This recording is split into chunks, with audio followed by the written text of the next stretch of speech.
Bien, buenas tardes, bienvenidos a todos, muchas gracias. Hoy vamos a tener la oportunidad de que nos impartan una conferencia de, yo creo que el título es muy sugestivo, muy atrayente, por lo menos para mí, como es El final del viejo mundo, una visión estratégica. Solamente por escuchar eso del final del viejo mundo ya me pongo un poquito con el pelo para arriba, aunque tengo poco. Para ello, quien va a dictarnos la conferencia va a ser don Manuel Correa Gamero, sociólogo y analista en seguridad. Yo me voy a limitar a hacer una presentación exclusivamente académico-profesional y después la parte más interesante y más cualitativa de la presentación la hará don Feliciano Correa Gamero, al que todos ustedes conocen, socio de número de esta casa y académico de la Academia Real de Extremadura de las Letras y las Artes, que él hablará sobre el aspecto humano de su hermano, y quién mejor que él para conocer qué se puede decir de esta persona. Por ello yo voy a hacer lo que les he comentado, voy a intentar ser breve en el currículum académico y profesional, en el cual nos dicen que don Manuel Correa Gamero reside en Aravaca, que es licenciado en Ciencias Políticas y Sociología por la Universidad Complutense de Madrid, así como en Ciencias Sociales por la Universidad Pontificia de Salamanca. Estudió Filosofía en la Universidad Complutense y tiene el grado de licenciatura con la calificación de sobresaliente. Es técnico de la Administración del Estado con el Grupo A y tiene una experiencia profesional, como fue en enero del 78 fue nombrado jefe del Gabinete Técnico de la Dirección General de Desarrollo Comunitario, dependiente del Ministerio de Cultura. En el 80 su director general de la Familia. En el 82 director del Organismo Autónomo del Instituto de la Juventud y Promoción Comunitaria con rango de subdirector general. En el 77 profesor de la Universidad Complutense en la Facultad de Ciencias Políticas. En el 88 fue vicegerente de la Universidad Complutense. En ese mismo año fue consejero técnico de la Dirección General del Servicio del Ministerio del Interior. En el 91 jefe de Gabinete Técnico de la Dirección General de la Policía. Durante toda su vida profesional ha venido alternando docencia con puestos de funcionarios administrativos y en la parte que se refiere a la docencia fue profesor de Sociología en la Facultad de Ciencias Económicas y Empresariales de la Complutense en el 75 y en algunos otros centros de la Autónoma. Ha sido profesor del ICE en la Politécnica de Madrid, profesor de Seguridad Interior en el curso de Estudios Estratégicos de la Defensa, el CSDEN, y ha realizado distintas investigaciones sociológicas. Fue funcionario de enlace en el Consejo de Europa, redactor en la Conferencia de Ministros Europeos encargado de Asuntos Familiares, presidente del Comité Científico organizador del 8º Congreso Internacional de Universidades de la Tercera Edad, cuyo presidente de honor fue Su Majestad el Rey.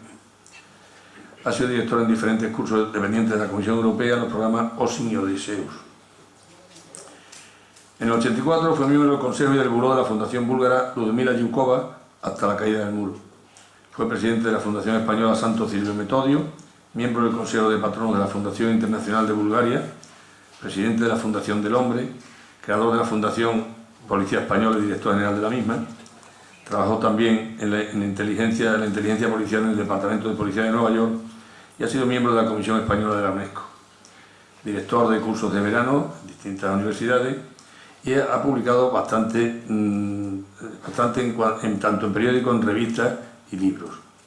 Y ha impartido multitud de conferencias sobre seguridad interior y exterior. Es director de la revista policial desde julio del 94 hasta octubre del 2002. Y como autor o director-autor tiene La gestión de la seguridad en las sociedades multiétnicas, Estadística de criminalidad en la Unión Europea, Seguridad pública y policía en el comienzo del XXI, La ciudad y la seguridad de sus habitantes hacia una policía europea, Policía española, notas e imágenes y blanqueo de capitales, fuente de dinero negro. Este sí que es un campo en el que podría escribir tantísimo, porque blanqueo de dinero hay mucho y fuente de dinero negro todavía más. Está en posesión de distintas condecoraciones, como son la Medalla del Mérito de la Guardia Civil, la Medalla del Mérito de la Policía Nacional, y ha sido reconocido con la condición de comisario honorario del Cuerpo Nacional de Policía. Bueno, yo creo que con este currículum académico y profesional está todo dicho de la categoría del conferenciante, pero claro, queda la vertiente humana, que es a la que yo no tengo acceso, y esa sí que nos la va a plasmar don Feliciano Correa, el cual tiene la palabra. Muchas gracias.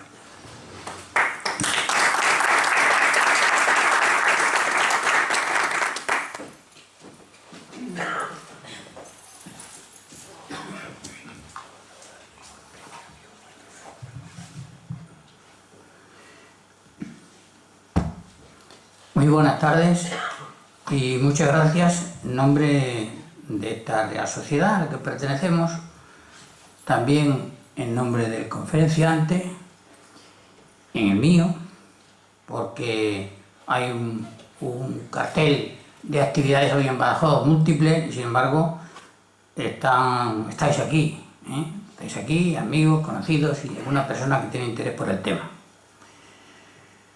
Después de la intervención de nuestro querido secretario de esta institución, no voy, como él muy bien ha señalado, a repetirme en algunos aspectos del perfil intelectual de Manolo, de mi hermano Manolo. Voy a contar otras cosas y un contexto para que se entienda mejor al personaje. En mi ciudad de Jerez de los Caballeros vive un amigo común que se llama Pedro Narváez Guzmán. Es profesor y tiene un sesgo sanchopancesco por su estampa y por su decir cachazudo y sosegado. Los hermanos de esa familia, conocido públicamente, han tenido serias diferencias, incluso antes de repartir la herencia, que es lo que a veces hace romper las relaciones. Y entre unos y otros pues se han llevado siempre mal. Por eso Pedro, cuando se comenta en el pueblo que dos han reñido o están seriamente enfrentados, suele comentar, se llevan como hermanos. Manolo y yo no hemos heredado y no hemos tenido que discutir sobre bienes inmuebles, sobre bienes materiales. Solo heredamos consejos, que podemos tocar a mucho, sin que el otro mengüe su parte.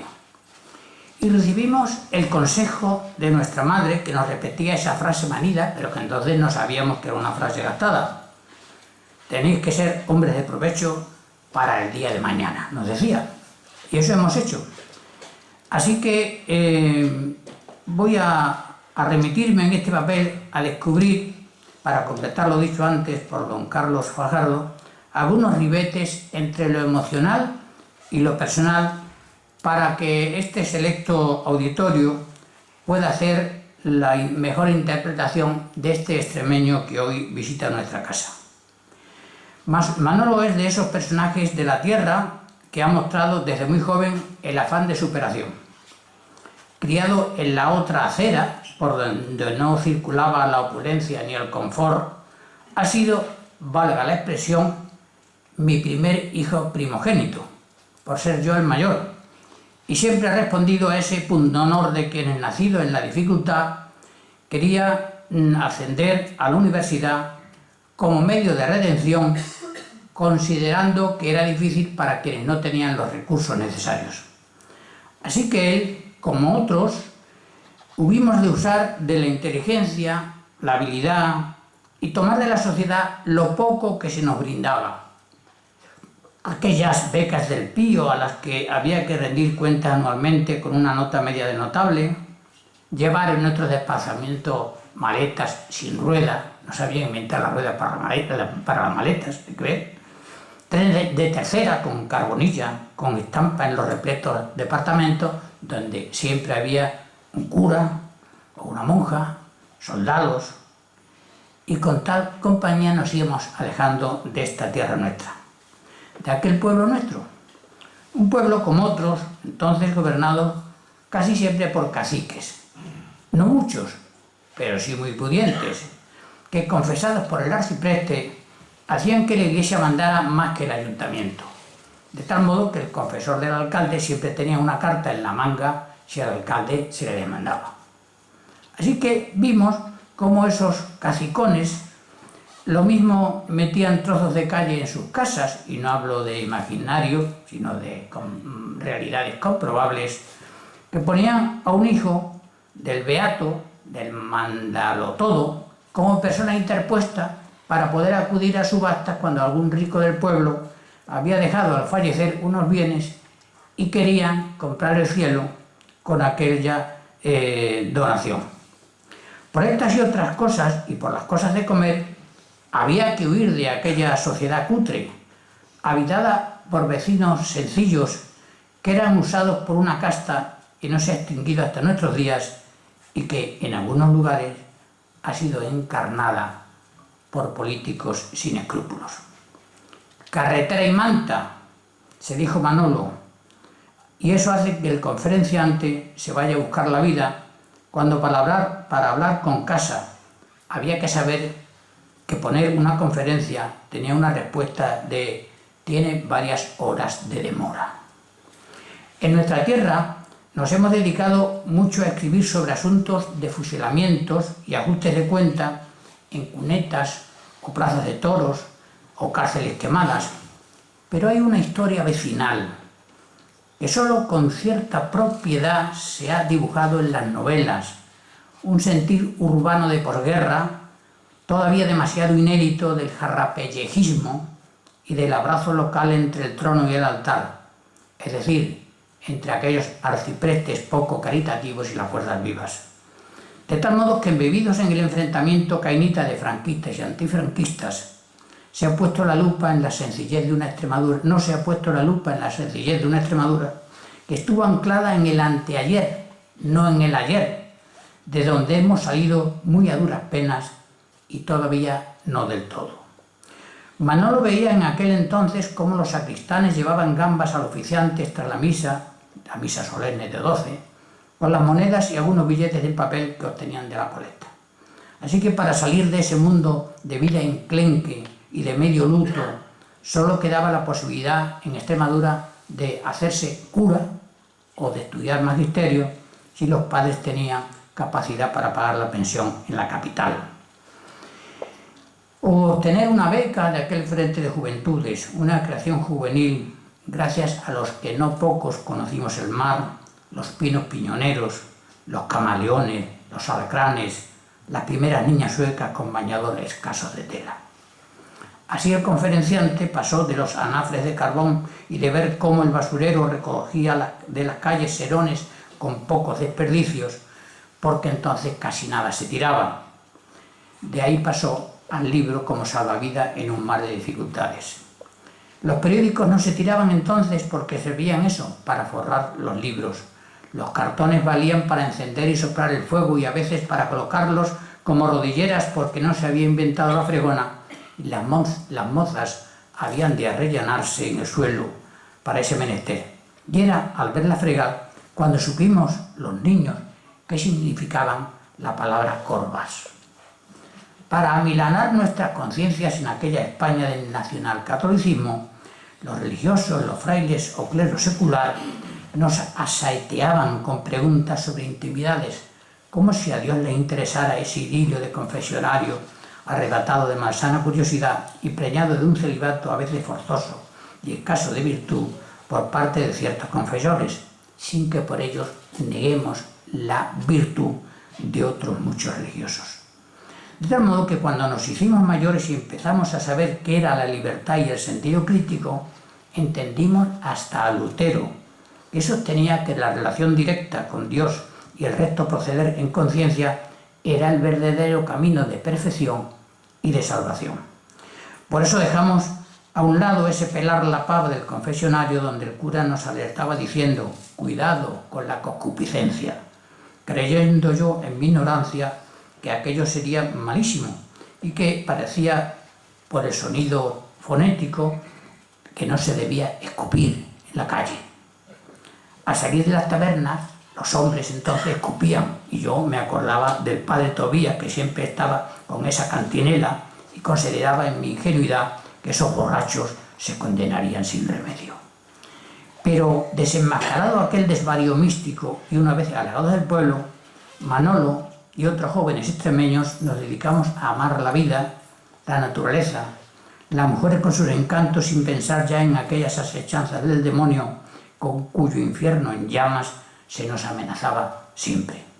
Desterrados ese círculo vicioso y bien vicioso, empezamos a entender la verdadera libertad y a saber que la redención cierta de nuestras vidas futuras vendrían por el estudio, por el pensamiento, por la lectura de los clásicos. Ya no puedo extenderme en esos cuadros de imágenes para situar a Manuel Correa Gamero, pero sí digo que de todo ello pudo huir mi hermano, pero ligero de equipaje y resuelto en lo que quería, que ha ido haciéndole caso a lo que nuestra madre nos recomendaba, ese ser hombre de provecho para el día de mañana. Y sin darnos cuenta ha llegado el día de mañana, que es hoy. Y aquí tenemos a uno de esos extremeños, uno más de tantos cientos, que desde siempre y aún hoy han de abandonar la tierra propia, porque a la hora de la verdad resulta más madrastra que madre para satisfacer los requerimientos que la sociedad de nuestros días exige. En nuestra generación hemos pasado casi sin darnos cuenta del burro al ordenador, de la pizarra y pizarrín, que eran instrumentos prehistóricos propios del Neolítico, pues la pizarra era una piedra pulimentada, al PowerPoint, al libro electrónico, y nos hemos adaptado, los que entonces solo teníamos por todo medio audiovisual un mapa en aquellas escuelas frías, un mapa de hule señalando las cordilleras de España, un mapa amarillento y cuarteado por los años, colgado en la pared como un ahorcado. Esos eran todos nuestros medios audiovisuales. Hoy vemos a nuestros nietos pequeñacos con un teléfono móvil descubriendo los secretos de la electrónica. Así que vuelvo al inicio. Manolo es un hombre que ha tenido capacidad de superación y es un especialista en lo suyo y ha aprendido a pensar por su cuenta, y todo eso ha hecho posible que hoy esté preparado para subirse a ese estrado y ofrecer a esta ilustre Real Sociedad algo de lo mucho que sabe. El milagro de cada nación no lo hace posible solo el diseño teórico que sobre un papel diseñan los ministros, sino el esfuerzo, la voluntad, la contumacia, el sacrificar las alegres complacencias por ratos de duro aprendizaje, lograr ser un experto en estudios estratégicos de la defensa como es él, en la que ha trabajado con éxito durante 30 años con el telón de fondo del muro en los países de la Unión Soviética hasta su caída y luego en otros países del mundo, solo es posible en quien ha hecho de su vida un modo de milicia. Manolo ha recorrido el mundo en estas tareas. Ha viajado incesantemente, no como turista, sino como los antiguos viajeros, con cuaderno y lápiz. Concluyo ya. Este fin de semana pasado se nos ha muerto el premio Cervantes Juan Goytisolo.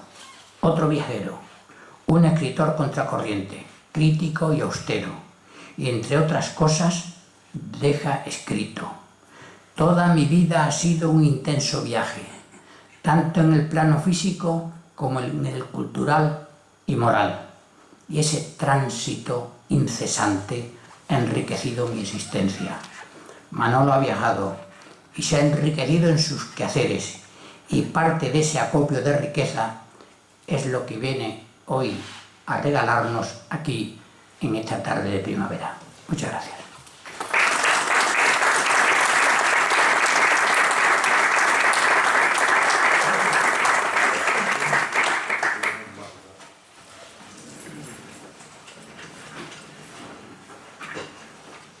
Pues buenas tardes.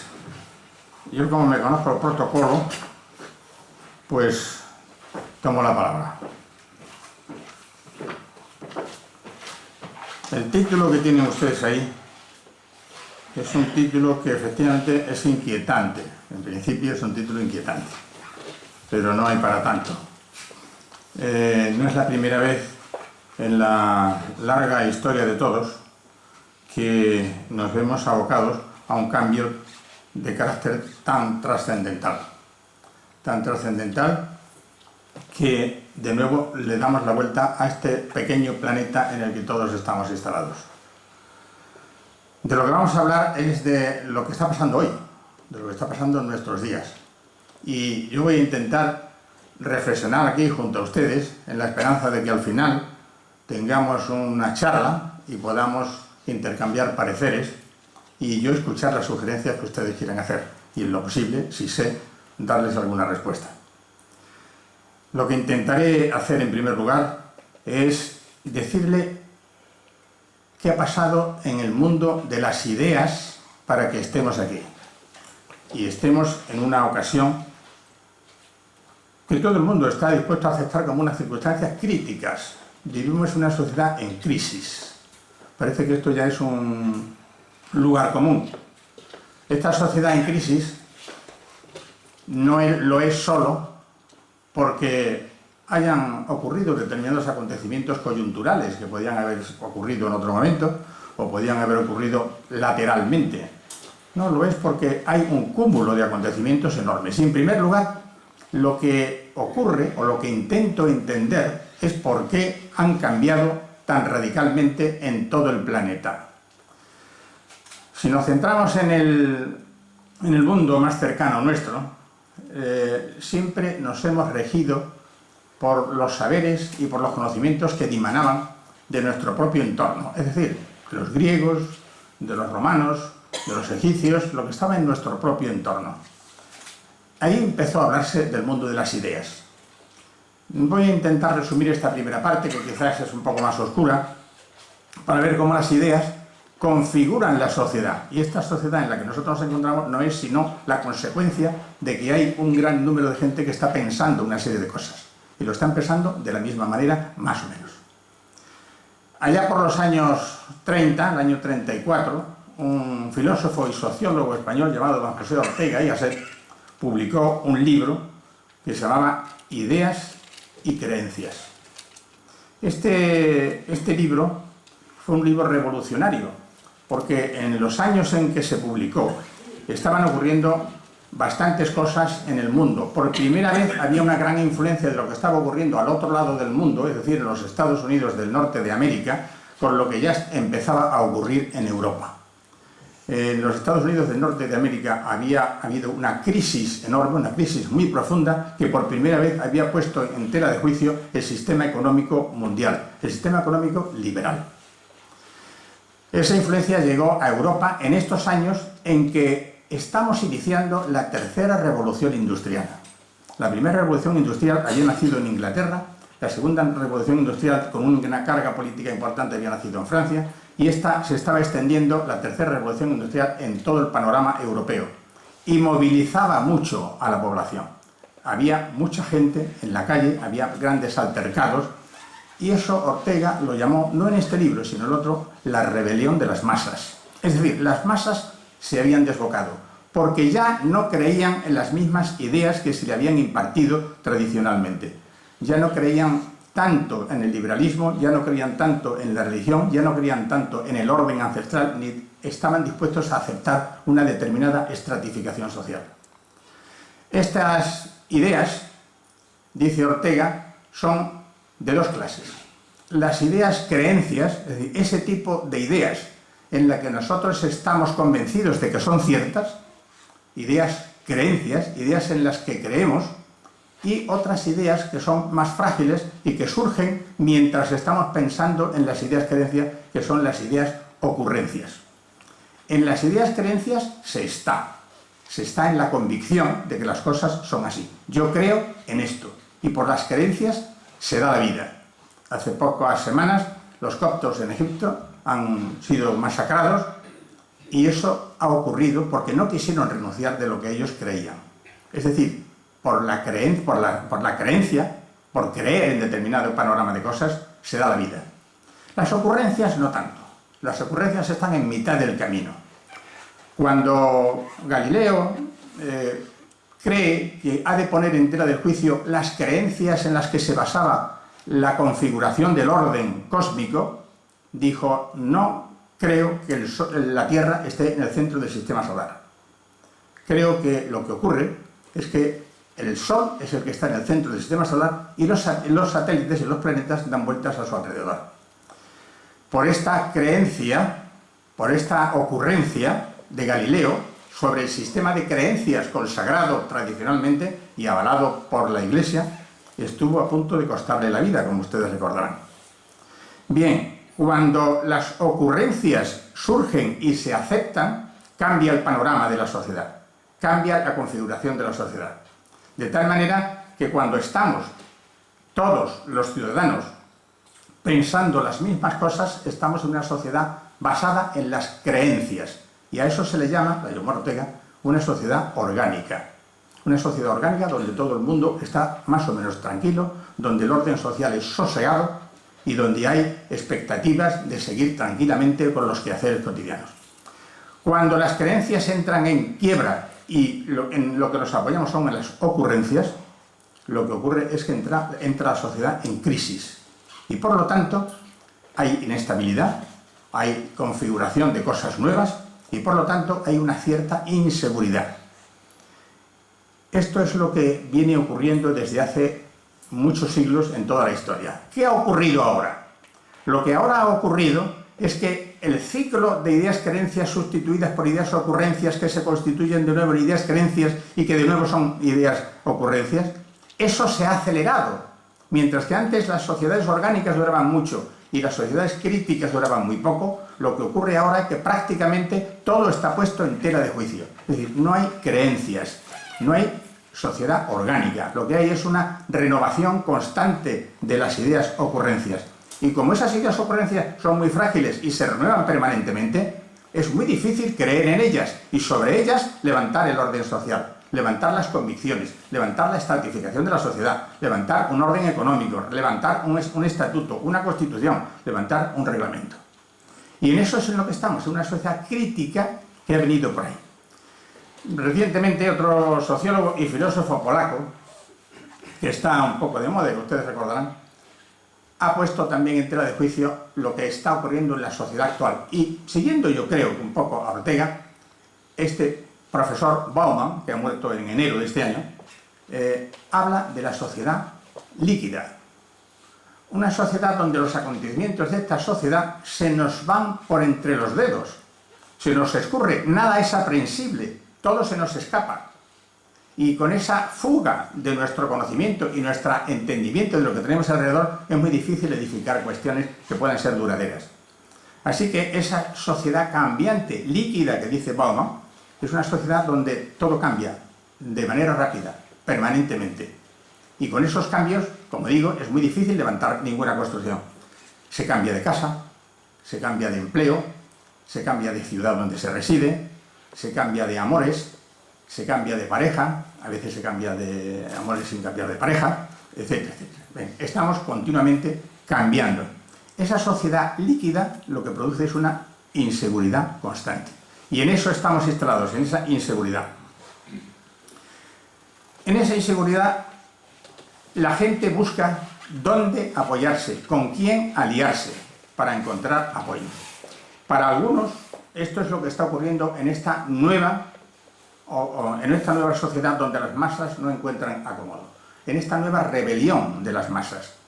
Por eso las masas buscan quien los ampare y corremos el riesgo de buscar a alguien que los patrocine, que estemos como en los años 30, donde el socialismo es revolucionario, donde el comunismo, donde los fascismos, donde el nazismo, ocurría que las masas se agrupaban en ellos para encontrar cobijo. Y es posible que en estos momentos estemos en esa situación. Desde la Segunda Guerra Mundial, según las encuestas, el apoyo a las extremas derechas estaba hasta los años 90 entre el 2 y el 3% de apoyos a los partidos de extrema derecha. Hoy ese apoyo está en el 20 y el 25%. Ya no estamos tan convencidos de eso. En una encuesta hecha solamente en los Estados Unidos recientemente, se planteaba también en los años 50 qué opinaban los americanos de vivir en democracia. Los americanos manifestaban que era muy difícil imaginarse su vida fuera de la democracia. Ese apoyo estaba en un 80%. Ese apoyo ha bajado al 55% en estos días. De que todo esto ha traído cosas tan graves como quizá poner en crisis la propia democracia. Eso es lo que puede estar ocurriendo. Pero como las creencias son muy trascendentales, está ocurriendo también que en nuestro mundo todas las creencias fundamentales están en derribo. En estos momentos, pues prácticamente ya no existen partidos tan potentes como existían en otros momentos de la historia reciente nuestra, ¿no? Vimos como, en primer lugar, en Italia, nada menos que en Italia, desapareció la democracia cristiana. La gente dejó de creer en que por esa vía se podía encontrar la solución de los problemas. El socialismo está, no digamos ya el socialismo revolucionario, que ha desaparecido ahí quedan algunas cosas que son prácticamente de museo en el planeta, pero el socialismo está en crisis. Está en Francia, donde no ha tenido posibilidad de sacar nada, está en Alemania, donde el líder de los socialistas ha perdido en su propia demarcación, en su propio territorio, las últimas elecciones. Está en Inglaterra, quizá ahora la propia torpeza de la primera ministra haga que pueda subir algo el socialismo. En Alemania ya hemos dicho que no está. En España está el socialismo en crisis, a ver si tenemos suerte y se puede recuperar. Pero estas creencias están decayendo y lo que está surgiendo ya no son partidos socialistas, partidos comunistas, partidos conservadores, no, están partidos en común, bien, en común supongo que sí que estarán, partidos del amanecer, partidos por no sé qué, y con unos títulos que parecen estas canciones del rock en los años 90, donde no se hablaba de nada y se hablaba de cosas absolutamente icónicas, simbólicas, ¿no? Lo que tenemos es una enorme crisis de creencias y de idea. En nuestro mundo, cuando hemos hecho un barrido, diríamos, planetario, las grandes ideas no han sido capaces de triunfar cuando se han planteado en su extensión universal. El confucianismo, por ejemplo, no se ha extendido fuera de sus fronteras. El taoísmo no se ha extendido fuera de sus fronteras y está en disminución. Y las religiones orientales, que son todas, la nuestra también, estas religiones están prácticamente desapareciendo.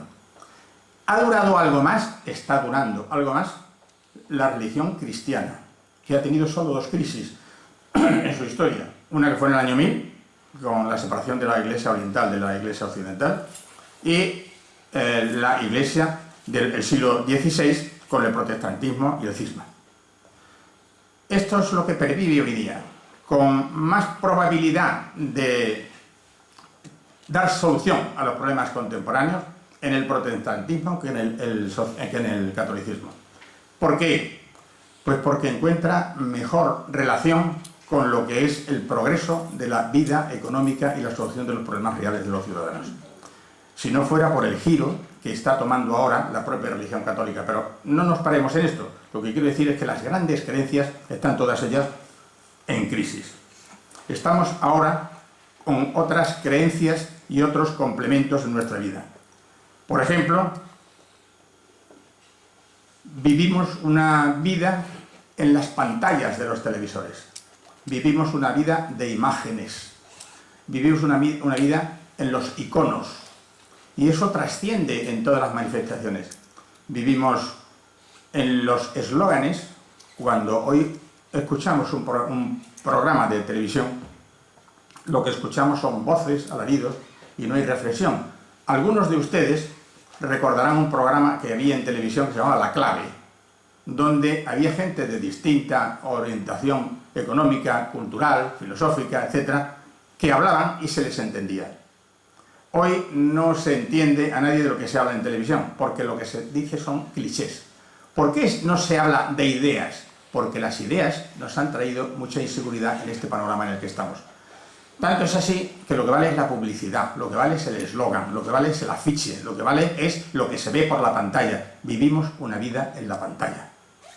Y si no, miren ustedes la atención que reclaman los realities en cualquier programa de televisión. Y ahí es donde estamos, en una vida de ficción, en una vida que no es real. Bien, en este momento voy a dar un paso más adelante. En este momento no podemos tampoco fiarnos de lo que se dice en muchos sitios, tampoco de lo que digamos aquí esta tarde algunos.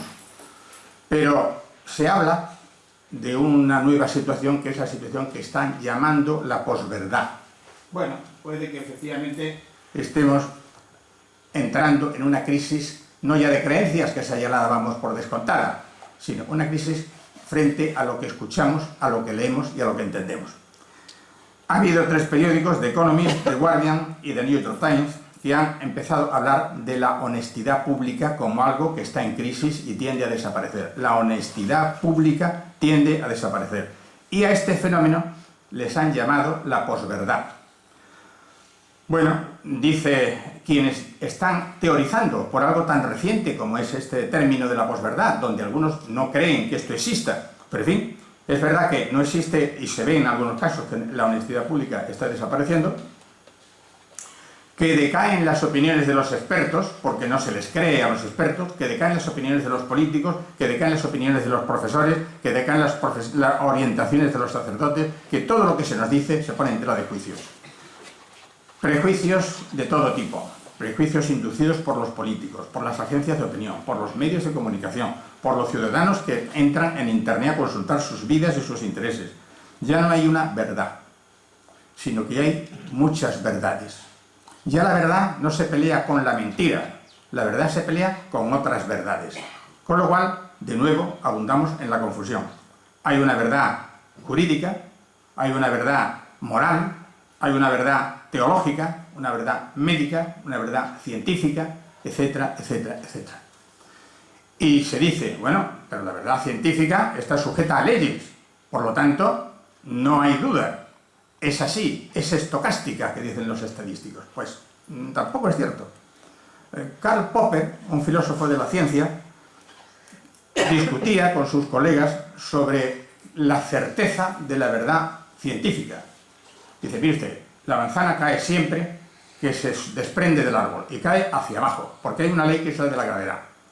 El agua hierve a 100 grados, y esto es otra verdad científica. Un momento. Depende de la gravedad. Depende de donde se esté, si la manzana cae a una velocidad o cae a otra velocidad. Y que el agua hierve a 100 grados, dice usted, eso nada. El agua hierve a 100 grados siempre que esté el recipiente a nivel del mar. Ah, pues tiene usted razón. Enunciemos la ley científica que el agua hierve a 100 grados siempre que esté a nivel del mar. ¿De acuerdo? Sí, pues tampoco. Porque el agua hierve a 100 grados siempre que esté a nivel del mar y sea agua pura. Si no es agua pura, tampoco hierve en estas condiciones. Y así se van poniendo variables para que el fenómeno se pueda cumplir. O sea que también se duda de la verdad científica tal como se nos ha venido explicando en estos años. Ahora la verdad hay que verla en tiempos de crisis y en tiempo de duda, es decir, con muchísima finura. Y esto no es nuevo. Ya desde los griegos, esto parece una frase hecha, ya los griegos, pues sí, ya los griegos, Tucídides, Jenofonte, Tácito, Platón, fueron partidarios de que los políticos mintieran. Aristóteles no, Aristóteles se salía de esa tripleta. Platón decía que tienen permitido mentir en su trato con los enemigos y sus propios ciudadanos. En tiempos de Maquiavelo, es decir, en el siglo XVI, se tomó este oficio de mentir como una práctica habitual. Para Maquiavelo, como se sabe, la misión principal del gobernante no era la de servir como modelo ético a sus súbditos, sino la de conservar el poder. En el capítulo 18 de El Príncipe dice que ha de seguir el ejemplo del zorro, saber disfrazarse bien y ser hábil en fingir y en disimular, mintiendo y rompiendo sus promesas cuando vayan en contra de sus intereses. Y continúa diciendo Maquiavelo: los hombres son tan simples y tan centrados en sus necesidades del momento que aquel que engaña encontrará siempre quien se deje engañar. El sufragio universal, cuando surge en la sociedad contemporánea, hace que la mentira tenga que ser más abundante, puesto que hay que convencer a más gente para que hagan un determinado gesto y se pueda mantener en el poder aquel que desea mantenerlo. El presidente Trump, no ha hecho más que seguir el consejo de sus asesores. Ha intentado, por los medios que sean, ganar la confianza de sus electores. Y si había que mentir, mintió. Bueno, la crisis financiera de los medios de comunicación es otro de los factores. Saben ustedes que no hay periódico o no hay televisión que no deba una enorme cantidad de dinero para poder sacar todos los días su mensaje, su periódico. Está también comprometida por aquellos que le financian, es decir, que un factor más por el cual tienen que mentir o tienen que modular la verdad que destacan. Bien, destaca el hecho de que la prensa es más débil ante el juego de los poderosos. El jefe de propaganda del Kremlin, Dmitry Kiselyov, manifiesta: la era del periodismo neutral ha pasado, la objetividad es imposible, porque lo que uno selecciona en el vasto océano de la información, eso ya es un acto subjetivo. Bien, voy a ir más adelante porque veo que está pasando el tiempo. De manera que vamos a hablar de factores de globalización. Factores de globalización, es decir, eso que ocurre cuando todo el mundo, cuando todo el globo se convierte en nuestro propio patio o nuestra propia corrala de vecindad. Esta globalización ya está operativa, y está operativa en todo el globo. Fundamentalmente se inició una globalización en el ámbito de la economía y hoy día es una globalización cultural, política, perdón, había dicho que se inicia la globalización por el ámbito de la economía. No es cierto, se inicia la globalización por el ámbito del crimen organizado, que es el que se globaliza y realiza sus tareas por encima de las fronteras sin respetar, obviamente, ningún estatuto ni ninguna ley.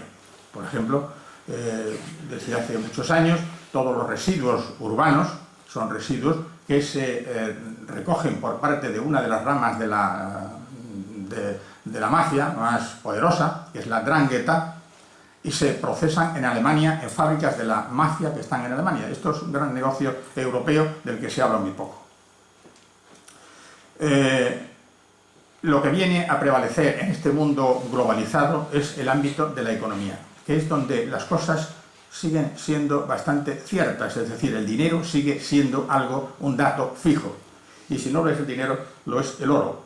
Pero en cualquier caso, el dinero está haciendo que los estados, los gobiernos, pierdan poder. Pierdan poder porque ese dinero ya no es controlable por los estados. Bien, en el foro de Davos, que ustedes conocen, en el foro de Davos hace poco se presentó una ponencia importante. Esa ponencia era el consejero delegado como hombre de Estado. Y en él se expresaba que los consejeros delegados de las grandes empresas deben empezar a funcionar teniendo en cuenta el marco social donde actúa, no el marco social de el Estado donde está radicada su empresa, sino el marco global donde su empresa actúa, que no tiene que ver con el marco jurídico de un determinado país. Las decisiones comunitarias, las decisiones de la Comunidad Europea en nuestro caso, no hacen más que hurtar competencias a los propios estados. Y los estados, los gobiernos de los distintos estados, suscriben convenios para que sea el Consejo de la Comunidad Europea o la Asamblea quienes dicen lo que hay que hacer y los demás lo hacen. Es decir, ya no es el gobierno de mi estado el que dice lo que hay que hacer en mi país, sino que hay muchas cosas que se hacen en mi país que no tiene que ver el gobierno de mi estado, sino que sencillamente se subyuga a ese tipo de disposiciones. Hemos dicho que las grandes empresas mandan más que los políticos en muchos casos. Les voy a poner un ejemplo. Si un ministro del gobierno de nuestro país, o si un ministro del gobierno de Rajoy, llama a una comunidad autónoma y habla con un consejero y le dice, mira, a partir de mañana lo que vas a hacer es esto, esto, esto y esto. Es muy probable que el consejero se resista y haga otras cosas distintas. ¿Por qué? Porque tiene otra obediencia. Sin embargo, si es Ana Patricia Botín, la presidenta del Banco de Santander, quien llama a su delegado en Barcelona y le dice, a partir de mañana las ventanillas serán atendidas por un señor que llevará una corbata roja. ¿Ustedes creen que van a discutirle a la presidenta del Santander como el consejero de una comunidad autónoma le discute al presidente del gobierno de nuestro país? Pues yo particularmente creo que le hacen más caso a la señora Patricia Botín que al presidente del gobierno o cualquiera de sus ministros. Es decir, ya no tienen los gobiernos el poder que tenían. Su poder ha disminuido. Por lo tanto, la democracia está en crisis. La democracia es un invento de Occidente. Y al entrar en crisis Occidente, lo que puede ocurrir, lo que ocurrirá probablemente, es que entre en crisis la democracia. Bueno, voy a darle un poco juego a este artilugio para que ustedes, que se va pasando el tiempo, no, pues esto no es lo que yo quería hacer.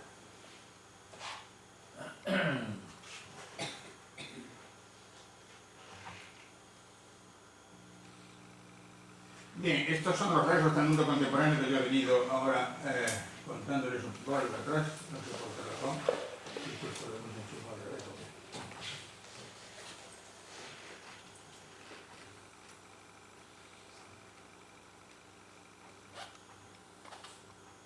Bueno, estas cosas ocurren con la con la tecnología, ¿verdad? Supongo que no es la primera vez que lo ocurre a ustedes. Rasgo del mundo contemporáneo. Muchas gracias. Perdona que te he hecho subir aquí. No, nada. Con esto... Estado tan alto. Con esto puedo hacerlo con... Claro, sí, perdona. Bueno, aquí tenemos una serie de epígrafes. Una sociedad en cambio acelerado, cosa que yo creo que hemos visto. Inestabilidad e incertidumbre, lo real y lo virtual.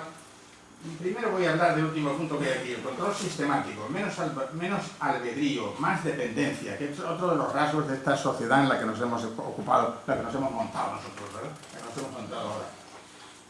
El control sistemático. Lo que le ocurre a nuestra sociedad es que es una sociedad de sistemas. Es una sociedad sistémica, dicen algunos. Es una sociedad de sistemas. Y por lo tanto están funcionando los fenómenos sociales de manera que se nos escapan a los ciudadanos. Vivimos apoyados en el sistema social, en el sistema de transportes, en el sistema de comunicaciones, en distintos sistemas. Y estos sistemas no son modulables, no son abarcables por los ciudadanos. Luego, el papel de los ciudadanos deja mucho que desear en cuanto que no son capaces de dar sentido a lo que ocurre en nuestro país, a lo que ocurre en nuestra sociedad. Yo, como soy mayor, cuando el primer coche que me compré fue un 850 y cuando se estropeaba yo levantaba el capó del 850 y veía casi con seguridad lo que le pasaba al coche. Hoy, cuando levanto el capó del coche, no veo nada. Y hay un señor que viene a reparar la avería, enchufa un ordenador en el motor, donde sea, en el jack del cuadro, y dice lo que le pasa. Es decir, que se me ha escapado a mí la posibilidad de solucionar un problema. García Pelayo, que es muy imaginativo, que murió, como ustedes saben, hablaba del hombre del campo y del hombre de la ciudad. El hombre del campo vivía siendo capaz de allegar soluciones a sus problemas. Tenía un pozo y necesitaba agua. Y si se le acababa el agua del pozo, excavaba un poco más hasta llegar al venero y solucionaba su problema. Esto es lo que hoy no se puede hacer porque los sistemas te dan la expectativa y la esperanza de que te van a solucionar el problema otros, no tú. Tú te pones en la parada del autobús y esperas que el sistema de transportes de tu ciudad te lleve al lugar a donde quieres ir. Tú vas a la gasolinera y esperas que la red de suministro de combustibles te puedan dispensar el combustible que necesitas. Tú coges tu teléfono móvil y llamas a quien tienes que llamar y el sistema de comunicaciones te facilita la llamada. Pero no depende de ti si aquello no funciona porque se ha caído la red o el repetidor o la antena o no sé qué otra cosa. Ustedes saben que el sistema de Internet en España está apoyado en 3 centrales, en 3 nodos. Si esas 3 centrales fallan, nos quedamos sin Internet en todas partes. Hace poco, el sistema de comunicaciones ha sido asaltado por unos hackers, por unos delincuentes, que han hecho que no se pudieran realizar operaciones en el Reino Unido, que la red de transporte público de Alemania quedara prácticamente paralizada, y así muchas otras aventuras, porque pedían un rescate por facilitarte la solución de ese problema. Estamos en una sociedad sistémica y eso tiene sus debilidades. Esta es la sociedad que hemos construido y esta es la sociedad en la que estamos nosotros ahora. Estamos apoyados en una creencia de la realidad económica donde la solución y la buena marcha de nuestra vida es que haya crecimiento. Si no hay crecimiento, mal asunto. Este año no vamos a crecer nada, se estanca la economía y eso es bastante lamentable. Pero lo que no existe en el mundo es el crecimiento constante, permanente y en incremento. Incluso ahora se habla de crecimiento negativo, algo que los economistas pues tendrán que explicarnos cómo se crece negativamente. Eso sería decrecimiento, pero en fin. Estamos en una sociedad donde nos ponemos trampas a nosotros mismos. O creces o estás en un callejón sin salida. Bien, pues el crecimiento constante y permanente no existe. Vamos a intentar acostumbrarnos a eso. Ligas, bloques, pactos y alianzas. Buscando fortalezas frente a otros y también a una cultura monástica. 2 tendencias en el mundo actual. Tratamos de aliarnos con otros para encontrar soluciones y tratamos de escaparnos de los otros para encontrar soluciones. Cuando Inglaterra se plantea encontrar la solución a sus problemas saliendo de la común organización que tiene en la Unión Europea se recluye, como en la Edad Media, en los monasterios. Es decir, yo me voy a mi territorio y allí encuentro solución a mis problemas. El Brexit. Bien, pues esto parece que es una de las tendencias que tenemos ahora. Cuando